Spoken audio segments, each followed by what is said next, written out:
اینکه اگر ما در یک مکان مناسب و در زمان مناسب هستیم کافی نیست، بلکه ما باید فرد مناسب در مکان مناسب و در زمان مناسب باشیم. این یعنی چه؟ مکان مناسب امروز همه ما و شما میفهمیم که از هر لحاظ امکانات فراهم هست. یعنی هیچ وقت ما و شما دیگر بهانه برای تعامل با جامعه، برای ارائه پیام ما، برای ارائه گفتگوی ما، افکار ما واقعتش نداریم. و هر ایده‌ای که امروز در ذهن داریم دیگه هیچ بهانه‌ای برای بیان و ارائهش وجود نداره.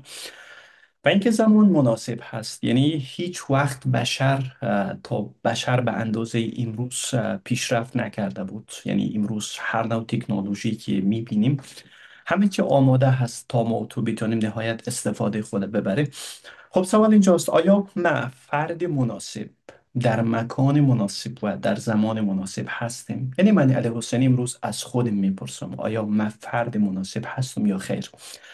و از دید شخص خودم فرد مناسب کسی هست که امروز حد اقل این دو تا مهارت لازم دارد. مهارت اول تسلط کامل بالای زبان انگلیسی. یعنی چی؟ یعنی اگر من امروز در هر نقطه دنیا اگر زندگی میکنم فرق نمیکند، اگر من بالای زبان انگلیسی تسلط نداشته باشم، یعنی انگار که من پس ماندم از دنیا. انگار خیلی از فرصت ها، خیلی از جریان اطلاعاتی که امروز در جهان اول رایج هست من ندارم.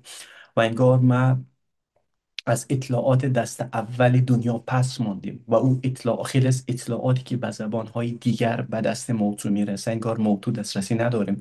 یا هر کتابی که بعد از سالها ترجمه میشه به دسترس موضوع قرار میگیره، این که خیلی دیر شده. یعنی ما پس ماندیم قطعا از اون قسمت.